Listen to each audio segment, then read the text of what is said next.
हर हर महादेव, जय महाकाल। स्वागत है आपका कहानी मंगल चैनल पर। आप देख रहे हैं आपका अपना चैनल कहानी मंगल। रात के सन्नाटे में अगर कोई आवाज़ आपके कानों में फुसफुसाए तो डरिए मत, तो बस सोचिए वो कौन है जो अंधेरे से आपको पुकार रहा है। कभी कभी कुछ कहानियाँ इतनी सच्ची होती हैं कि उनकी परछाइयाँ आज भी जिंदा रहती हैं। और आज कहानी मंगल लेकर आया है ऐसी ही एक कहानी जिसे सुनकर आपकी रूह कांप जाएगी, दिल धड़कना भूल जाएगा और नींद आपकी आंखों से हमेशा के लिए गायब हो जाएगी। कहते हैं कुछ भूखें कभी मिटती नहीं। वो आत्माएं जो मौत के बाद भी चैन नहीं पाती, वो इंसान के खून से, उनके डर से अपनी जिंदगी बनाए रखती है। आज की कहानी ऐसी ही एक आत्मा की है, एक नर बख्शी चुड़ैल जो 100 साल पहले जलाई गई थी, लेकिन आज भी अपने अगले शिकार की तलाश में भटकती है।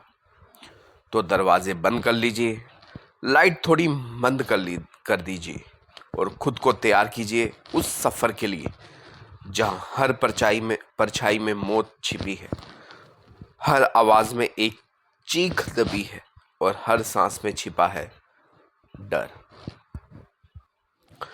रात के सन्नाटे में कभी कभी हवा भी बोलती है, कहीं दूर कोई पायल बजती है, कोई दरवाज़ा चरमराता है और किसी के रोने की आवाज़ सुनाई देती है।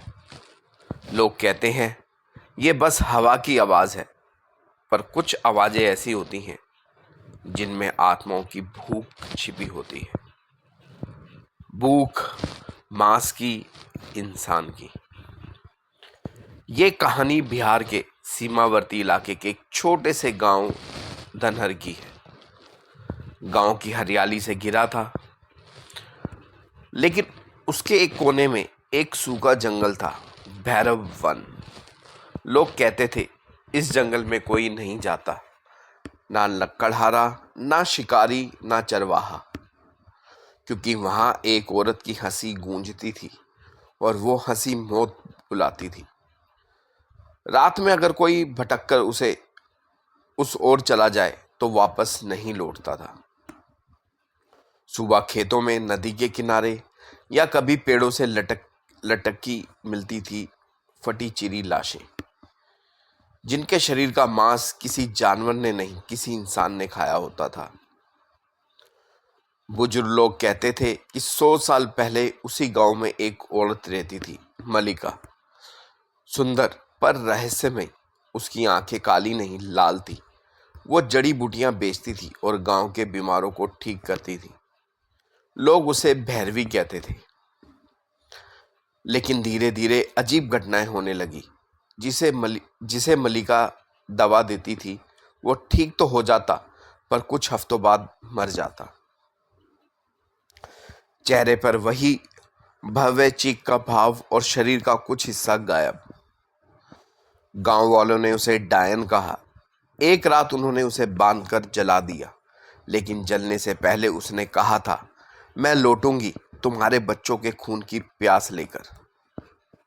और फिर वो राख में बदल गई। पर कहते हैं राख की आखिरी लपट में भी किसी ने देखा था, वो मुस्कुरा रही थी। 2022 की गर्मियों की रात थी।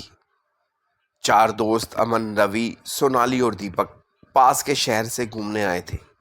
वो गांव के बाहर जंगल के किनारे एक पुराने बंगले में ठहरे। वो बंगला कभी अंग्रेजों का था, अब वीरान पड़ा था। रात को बियर की बोतलें खुली, म्यूजिक चला और अचानक दीवार के पार से किसी औरत के गाने की आवाज आई। धीरे धीरे वो आवाज पास आने लगी। सोनाली ने कहा, यहाँ कोई नहीं रहता। फिर से गाना कौन गा रहा है? अमन बोला, चलो देखते हैं। जैसे ही उन्होंने दरवाजा खोला, बाहर ठंडी हवा चली और हवा के साथ एक सड़ी हुई गंध आई, जैसे किसी जले हुए मांस की। पेड़ों के बीच एक औरत खड़ी थी, लाल साड़ी में बिखरे बाल के साथ। वो गा रही थी। दीपक बोला, चलो वापस चलते हैं, ये कोई मजाक लग रहा है। लेकिन अमन वीडियो रिकॉर्ड करने लगा। भूत की सच्चाई आज पता करेंगे। वो औरत मुस्कुराई और अचानक गायब हो गई। सोनाली ने डर कर कहा, वो कहाँ गई? उसी वक्त पीछे से आवाज आई, यहीं हूँ। और दीपक चीख पड़ा। तब तीनों ने पलट कर देखा। दीपक हवा में उठा हुआ था, उसके पैर से खून टपक रहा था और कोई अदृश्य हाथ उसे दीवार से पटक रहा था। दीवार पर खून से लिखा था, मांस चाहिए। दीपक की चीख जंगल में गूंज गई। सुबह जब गांव वालों ने बंगले का दरवाजा खोला, दीपक का शरीर आधा खाया जा चुका था और दीवार पर वही शब्द फिर से उभरे, मांस चाहिए। गांव में अफवाह फैल गई कि भैरवी लौट आई है। लोग रात में घरों के दरवाजे अंदर से बंद करने लगे।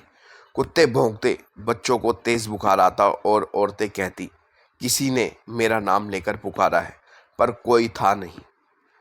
अमन अब पागल होने लगा था। वो कहता, वो मेरे पीछे है। वो मुझसे कहती है, तूने मेरा चेहरा कैमरे में कैद किया है, अब तेरी आंखें मेरी होंगी। एक रात अमन अपने कमरे में अकेला था।